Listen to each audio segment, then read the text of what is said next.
Good morning. Hey, do not let Pastor Darren fool you. He has to be in here for 2 services. So let's just get that out of the way.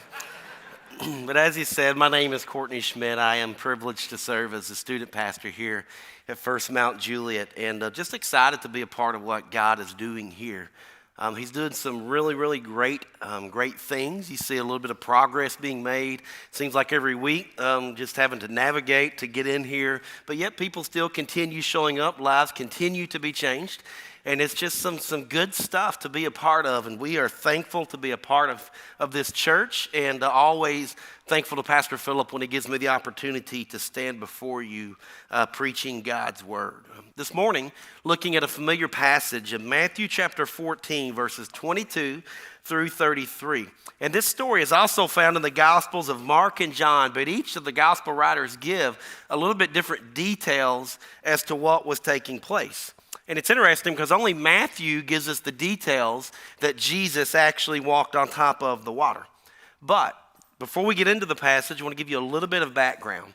Jesus had been traveling and teaching and preaching, performing all kinds of miracles. Leading up to this point, he had just fed the crowd of 5,000 men, plus the women, plus the children. So very likely that miracle encompassed, anywhere from 10 to 15 to 20,000 people. And he fed the multitude with just a few fish and a few loaves of bread. So it's pretty interesting to see all that was taking place. Because as we're about to see, that Jesus was urging his disciples to go on to the other side ahead of him into Galilee. So we have to ask the question, well, why was Jesus urging them to get away so quickly? Well, Matthew doesn't tell us, but John does give us the details in his gospel. After the multitude had ate and their stomachs were full, they began to talk amongst themselves how they wanted to basically force Jesus to be their king. They wanted to inaugurate him forcibly. They were always looking for the Messiah. They knew the king was coming. Jesus kind of fit that bill for them. They were looking for the Messiah, though, to come and to be someone who was a political ruler and reigner. You see, the issue was Jesus didn't come to be that type of king. Jesus said that he came not to be served, but to serve and to give his life as a ransom for many. So when they're seeing all the miracles and everything that Jesus was doing, and they're hearing the teaching, they're seeing how he loves people, they're thinking, this is who we want to be our king, so we're going to take him by force and make him become our king. So Jesus got rid of his disciples, dismissed the crowd, and he himself went up to the mountain to pray. There again, we have to ask, why get rid of the disciples in such a hurry? Well, most scholars believe it's because as the disciples were hearing all the commotion, they began to start to buy into that. And they wanted Jesus to be their political ruler and reign as well.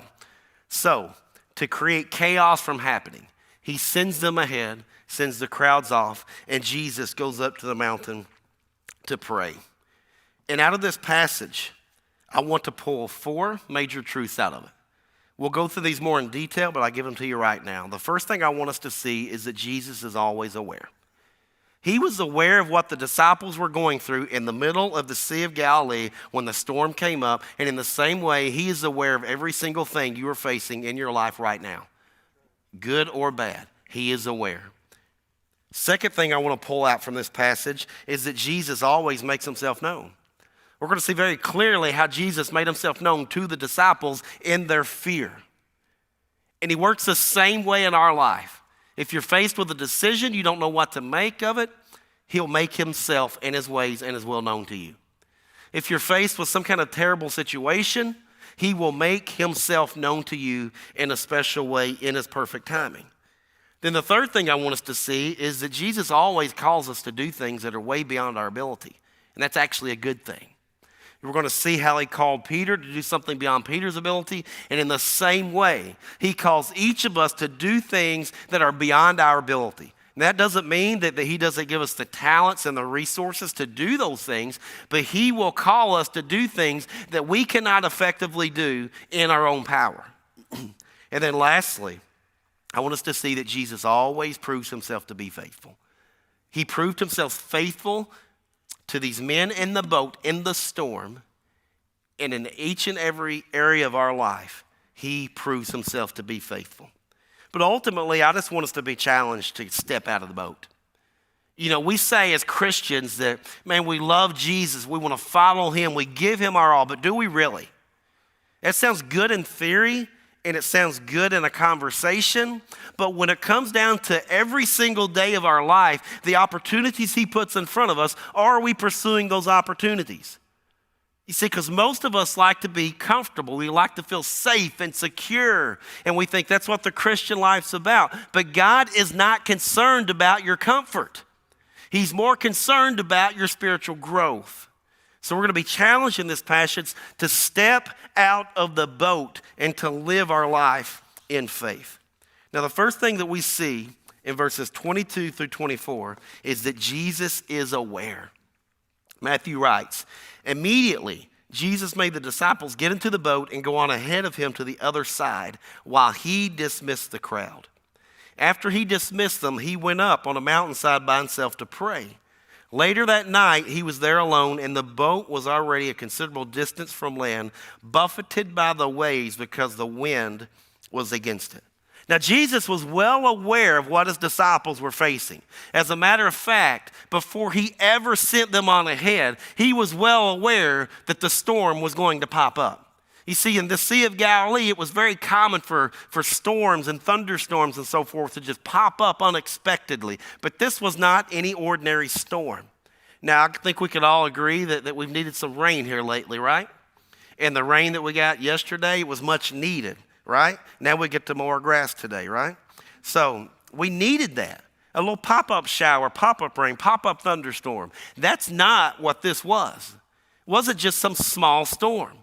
As a matter of fact, Matthew tells us that the boat was being buffeted by the waves. And when you look at the Greek, the idea of being buffeted means that the boat was being extremely troubled or tortured by the waves.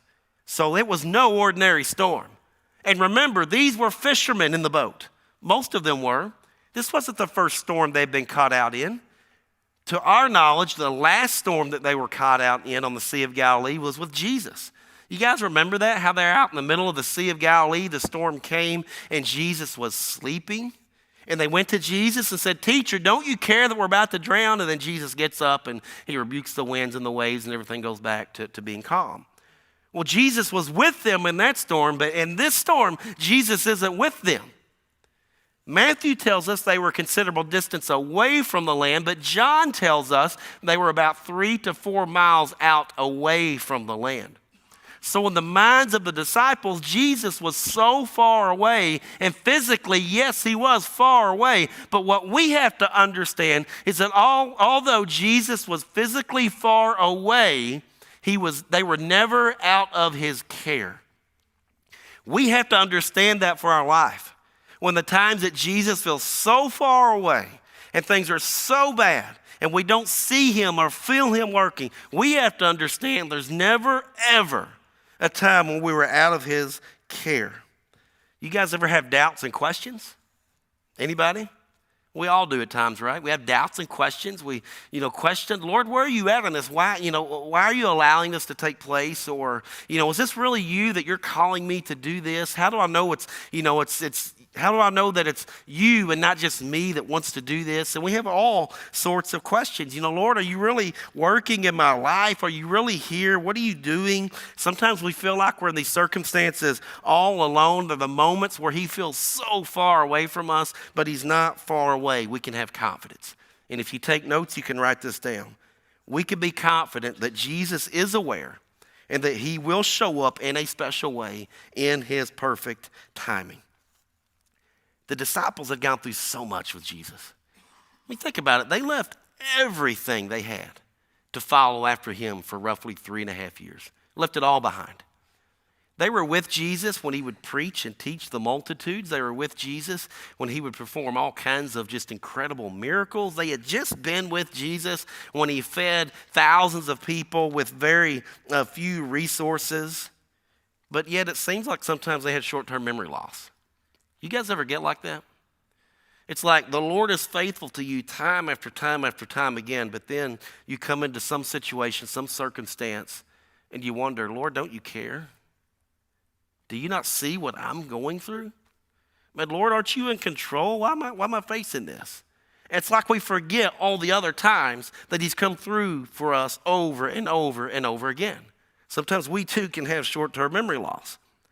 We can find great encouragement in knowing that Jesus is always aware, but we can also find great encouragement by what we see in verses 25 through 27. And we see that Jesus will make himself known. Shortly before dawn, Jesus went out to them walking on the lake.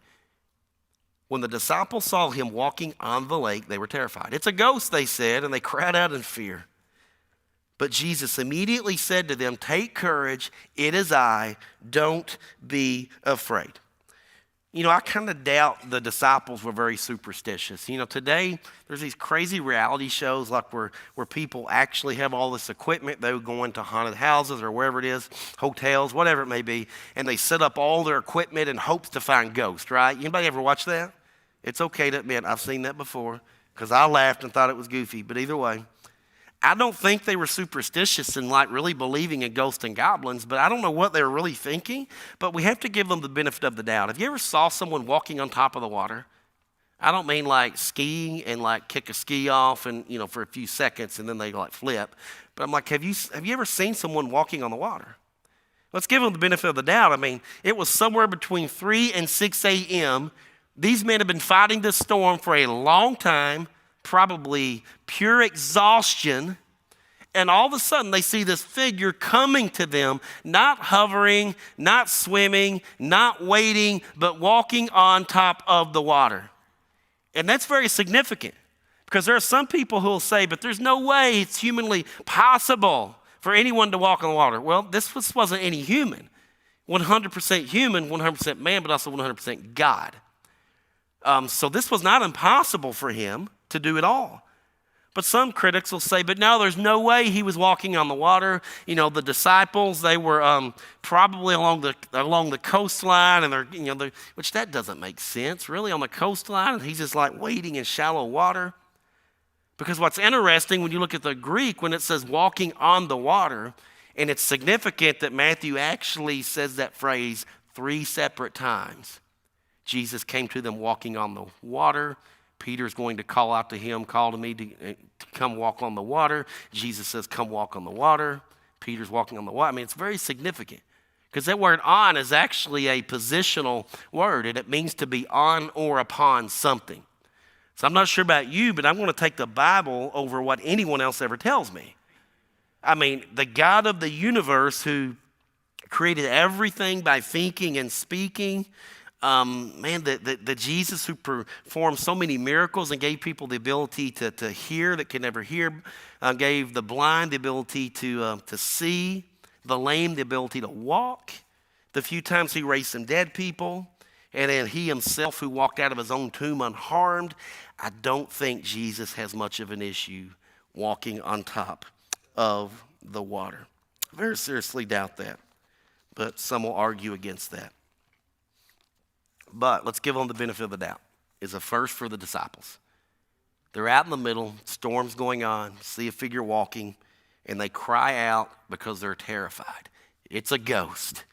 But Jesus says something very, very significant. He didn't keep them guessing long. He made himself known pretty immediately. He says, take courage, it is I, don't be afraid. And that phrase, it is I, it's very significant. Do you remember when Moses was giving God all these excuses as to why he could not be the one, even though God was calling him to be the one? You remember he was giving God the excuses why he was not the one to go to Egypt, to take the children of Israel and to lead them out of Egypt. You remember that? And he begins giving all these excuses. I can't talk, I stutter, I do this, I do that. And then God's like, okay, I'll listen, but I'm giving you these reasons why you can. Finally, Moses, he said, well, who do I tell them even sent me? It's like, do they even know you? And then God said, tell them that I am has sent me to you. Tell them I am.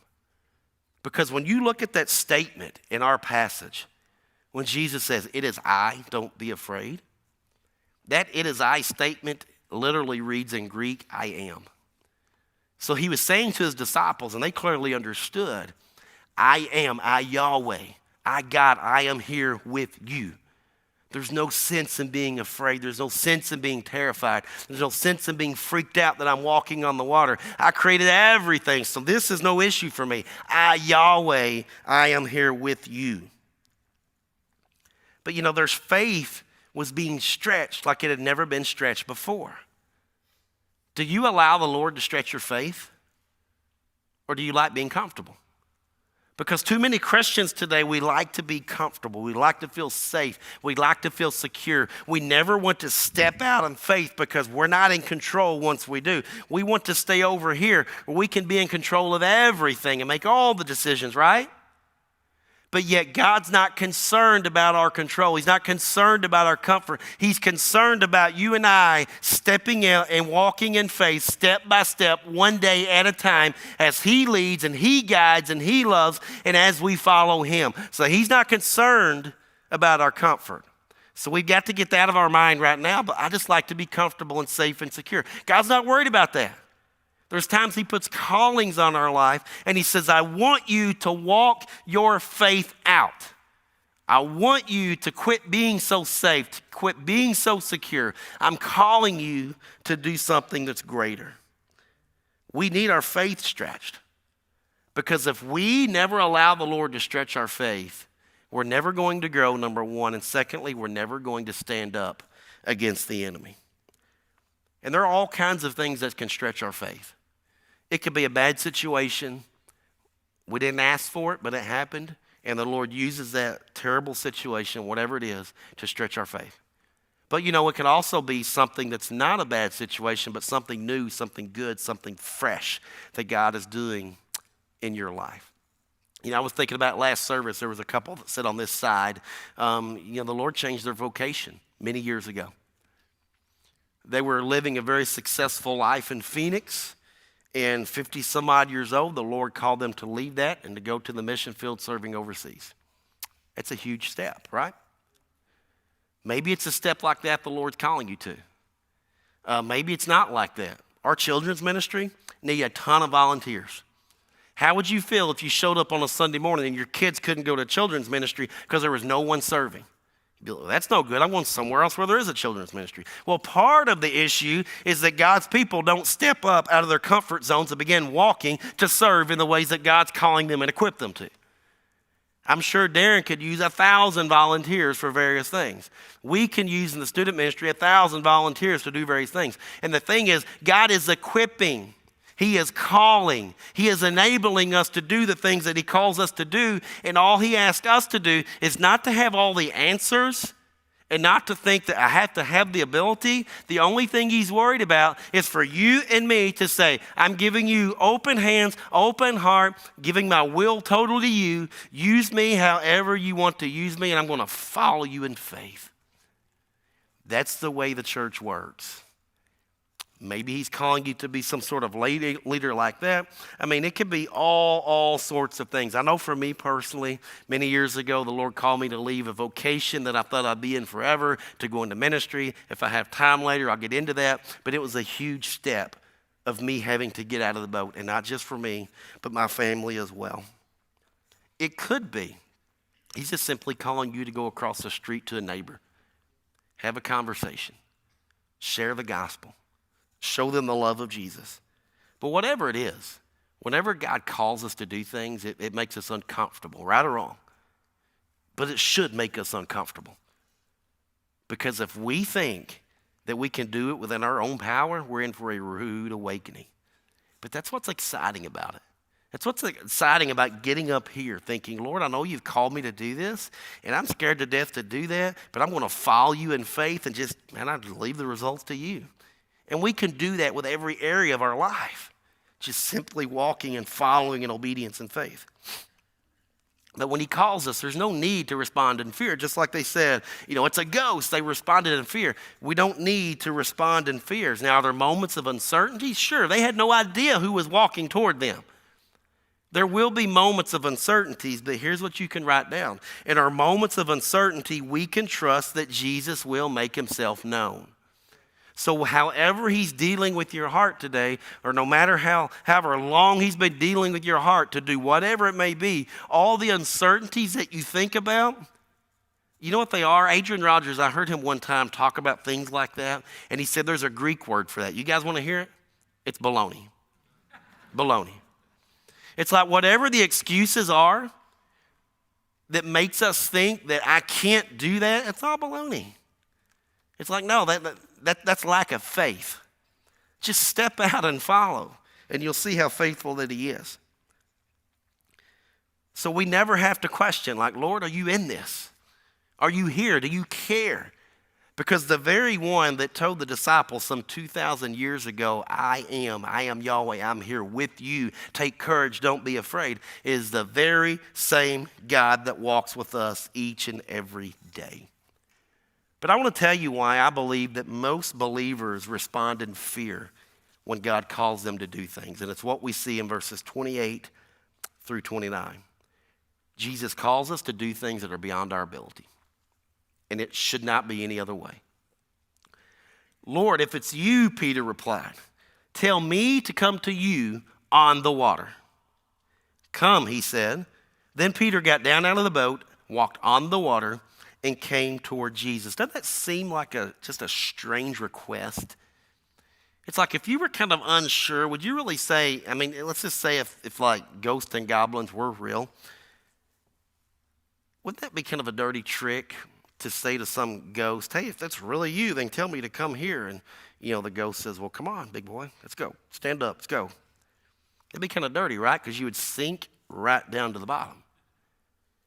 But when we think about the source of who made that statement, if it's you, tell me to come to you, it's really not that crazy. It's not that strange. You see, Peter was the type of guy, there was never a dull moment in his life, ever, it doesn't seem like. Peter was the guy that liked to say the things that you and I may think, but we would never say out loud. Type of guy that would always do the things that maybe we'd like to try, but we're too scared to do. He was the type of guy, very adventurous spirit, kind of like an entrepreneur. He was a risk taker. He always wanted to be out and about, just walking in faith. He's the type of guy that really, he didn't think and act and live like a rational person. But that's who Peter was. He gets a bad rap, right? But I really don't think he was that crazy or reckless. I think he just really loved and trusted Jesus that much. Because when we think about that, how much faith does it say that I have if I say, Jesus, if that's you calling me, then call me. And Jesus calls me and I stay in the boat rather than stepping out and begin walking.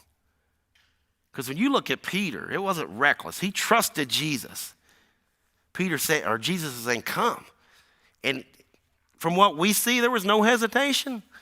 He gets out and he starts walking. And by the way, as Peter's walking, we don't know how long he walked. It could have been from me to the first step here. It could have been from me to the back wall. We don't know how long he walked.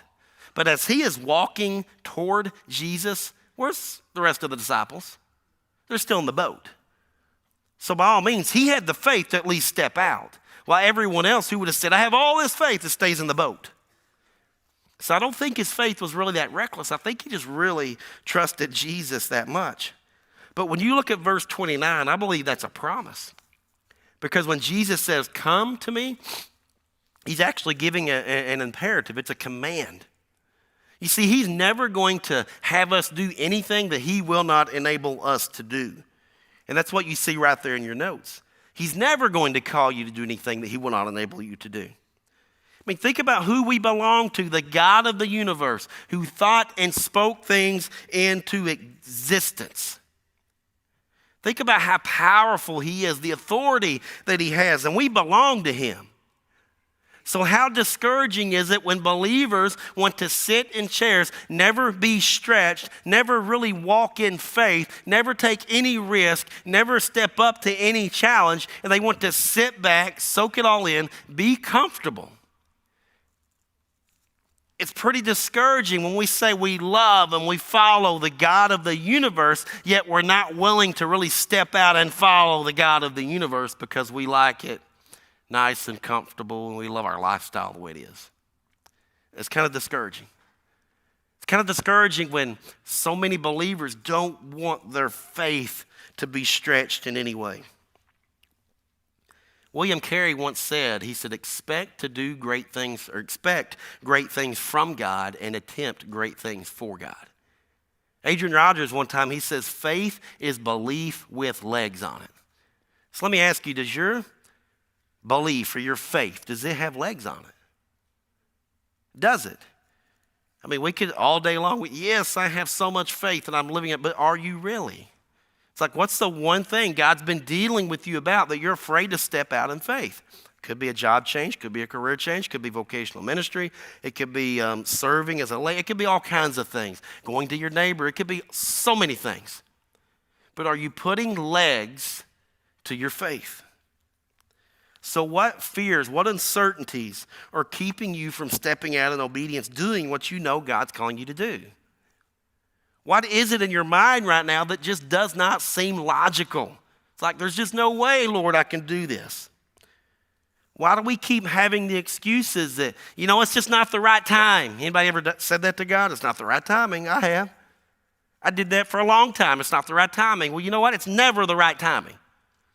When God interrupts our life, it's never the right timing, but we are to be operating and living under His timetable and not our own. So let's just quit using the excuse, it's not the right timing, because if God is putting something on your heart, guess what? It is the right timing. So let's get rid of that excuse, it's not the right timing, or I'm not capable of doing that. Believe me, I've said that one many times over and over and over as well. And we'll probably never really feel capable, but God equips us to do the things that He's calling us to do. So we're never going to feel like the timing's right. We're never going to feel like it's capable, but He's never going to call us to do anything that's not in His perfect timing and that He's not going to give us the ability to do. I just think for many Christians today, it's like their life it's like almost boring because they want to be so comfortable. The Christian life isn't meant to be boring. It's not meant to be mundane. The Christian life is meant to be an adventurous journey where we are taking one step in faith, one step at a time. So what is your next step? What is it that the Lord is dealing with your heart over right now? A better question, what if you step out in faith and you happen to stumble? Then what? Well, you're going to learn a valuable lesson. And I believe that's what we see in verses 30 through 33, that Jesus will prove Himself to be faithful. It says, but when He saw the wind, He was afraid, and beginning to sink, cried out, Lord, save me. Immediately, Jesus reached out His hand and caught him. You of little faith, He said, why did you doubt? And when they climbed into the boat, the wind died down. Then those who were in the boat worshiped Him, saying, truly, you are the Son of God. You see, as long as Peter's eyes were focused on Jesus and as long as his direction was going toward Jesus, he was okay. He didn't run into trouble till he lost sight of his next step. And he lost sight of his next step when he began looking at all the obstacles around him. In that moment, he began viewing the obstacles greater than Jesus. He began with all the excuses in his mind. I can't walk on water. What am I doing? Look at all the wind. Look at all this crazy weather. That's when Peter began to sink. He stumbled, yes, but again, where are the rest of the disciples? They're in the boat. At least he was in a position where he could stumble. And then he gives Jesus a command, an imperative. He says, Lord, save me. In other words, he's saying, save me now. Don't delay. I'm in urgent need. And here's what Jesus said. Peter, I'm going to teach you a lesson. I'm going to teach you to never stumble. I'm going to teach you to never take your eyes off me. I'm going to let you tread water for a while. I'm going to let you keep bobbing up and down till you just about drown. Then I'm going to reach down. I'm going to pull you up. Is that what your Bible says? No. It says when he reached up and said, Lord, save me. Matthew says Jesus immediately didn't hesitate, immediately reached down, pulled him up, and they both got into the boat. And he says, Peter, you have little faith. Why did you doubt? I don't think that's like a harsh rebuke. Because remember, at least he got out of the boat. The rest, that claimed to love Jesus, they're in the boat. It wasn't a harsh rebuke, but I think it was one of those teachable moments where Jesus is thinking, Peter, man, look around.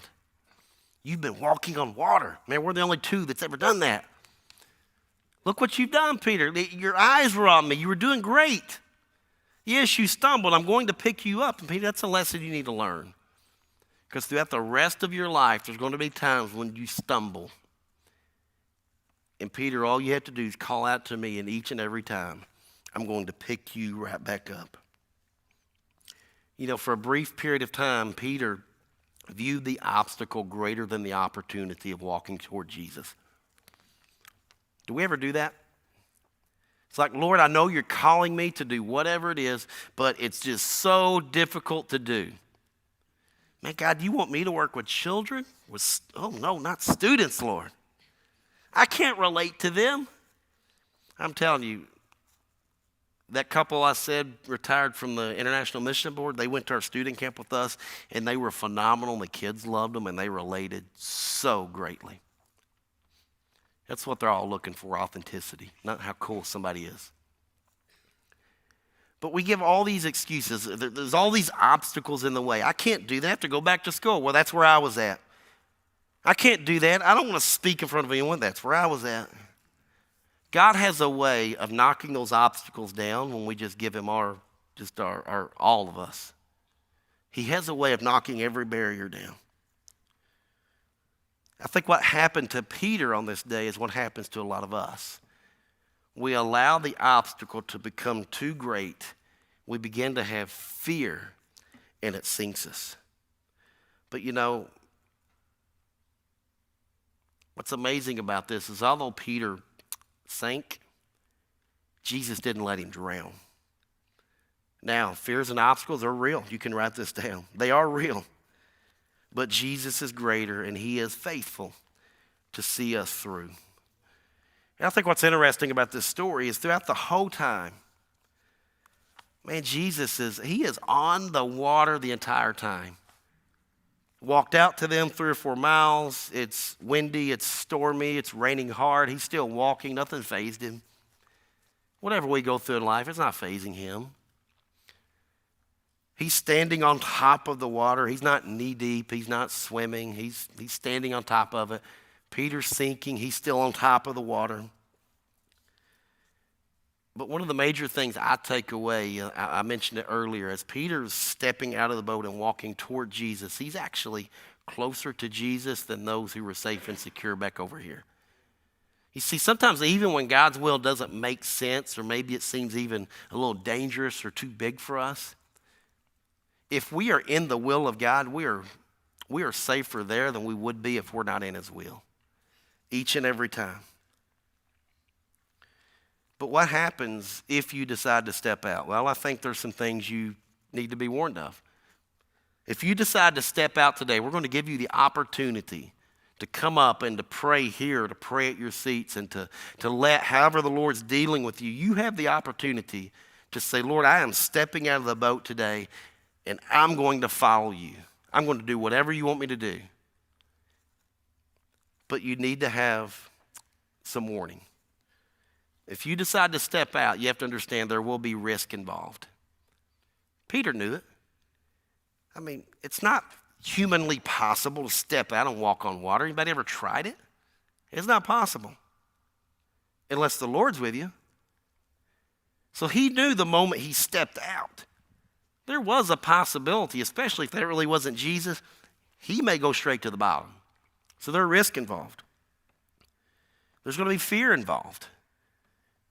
And it's because he always calls us to do things that are way beyond our ability, and that's okay. Because that means we rely on him rather than ourselves and our own natural talents and gifts and abilities. Storms are still going to happen if you step out and follow. Do you see that the storm only stopped the moment they were all in the boat? While it's all going on, the storm's still going on. So just because we decide to step out doesn't mean we're not going to experience some hard times and some storms. There's going to be setbacks. Man, Peter jumped out in faith and he's going, but yet began to look at the obstacles and he had some setbacks. It's going to happen for us too.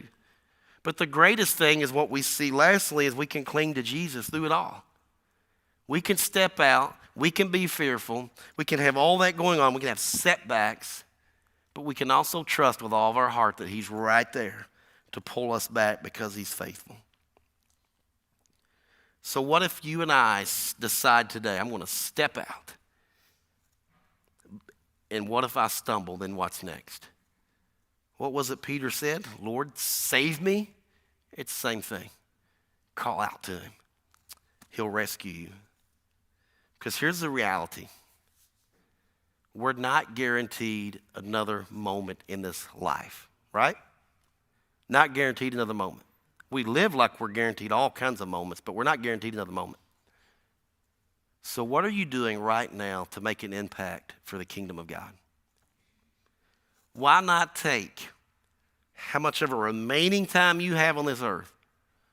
Why not use that to do your best to live for the kingdom of God, making an impact for his kingdom? Why not do that?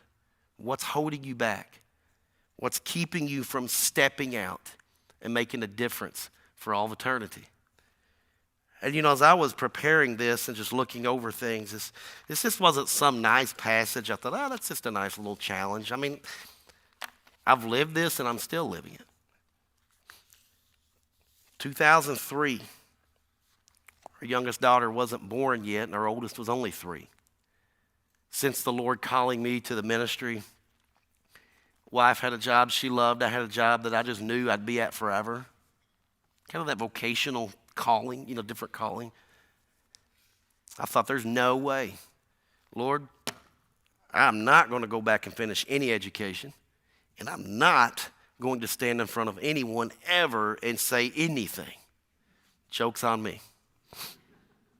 The Lord's faithful. That I wouldn't do it. The obstacle was greater than the Lord at that moment. So I said no. Ran from that for between 7 and 8 years. But when God's calling you to do something, and I talked to a student about this the other night, when the Lord is calling you to do something, you know it's real because there's always a nagging desire there. It's like the Lord doesn't leave you alone. That's how you really know that, okay, this is the Lord and it's not of me. We can pick the rug up and try to sweep it under, kick it off to the side, whatever it is. But the Lord does not leave us alone about it when he's really putting whatever the calling is on our life. So for 7 or 8 years, I put that off. And then by the time I said yes, I had a daughter that was like 11 and one that was 3 in the moment, and we're really far into the career. And that was a scary moment of stepping out of the boat. First began pastoring a small rural church. That was a massive step out of the boat. Never done anything like that. Then the Lord opened up a door to start doing student ministry. That was another massive step out of the boat to walk in faith. Then as time went on, the Lord would call us to move from Arkansas to go on to Texas, to leave family, everyone behind, to pick up, uproot, go all the way over here. Massive step of faith outside the boat. Then the Lord called us to leave Texas to come to here. A massive step outside of the boat. But each time it gets easier. Because what I've learned is that as long as I am focused on following the Lord and living obedience to him and not worried about all the obstacles or what I think are obstacles, the Lord is faithful every single time. Has it been easy? Not always. Been scary? Most of the time. But God's faithful. So I guess my question to you is, what's the Lord working on you like in your heart right now? What's he calling you to do? What is this next step? Is it serving in some way? It could be baptism. For somebody, it may be salvation, because you can't live any of this out if you don't know Jesus. Maybe the Lord's dealing with your heart saying, you know what? You need a real relationship with Jesus Christ. That's the first and greatest step you could ever take, because that is what gives us this perfect relationship with God. You see, Jesus came here and he died in our place, and he did for us what we can never do for ourselves. To be resurrected on the 3rd day, proving that he was who he said he was. So maybe it's maybe that's what you need first. Is just simply going to him in prayer and saying, Jesus, I need you to forgive me. I need you to save me. Be the Lord of my life. And then I want to dedicate all of my life to following after you. Maybe you're a strong believer and the Lord's dealing with you over whatever it is. Have the faith to step out of the boat. Let's quit talking about it and let's start doing it. Because in my mind, it's like knowledge without application means absolutely nothing. Let's start applying what we know is already true. He's faithful. He'll lead you. So as the band comes back, we're about to go into a time of prayer. Just want to give you... Thank you again for joining us as part of our worship service today. If you made a decision to follow Jesus, would you let us know that by texting the word Jesus at the number at the bottom of this screen? Maybe you have questions about what it means to be a follower of the Lord. You can also text the word Jesus to that same number, and we would really love to follow up with you to help you in your next steps following Him. Maybe you have questions about our church family. We don't know where you may be in your spiritual journey, how new you are. Maybe you've been tracking with us for some time. We always believe that there's a next step. So please, even though you may be watching and connecting primarily online, let us be a place of help for you in your next steps in Jesus. Know that from our hearts to your hearts, we love you, we're praying for you, and we look forward one day to seeing your face.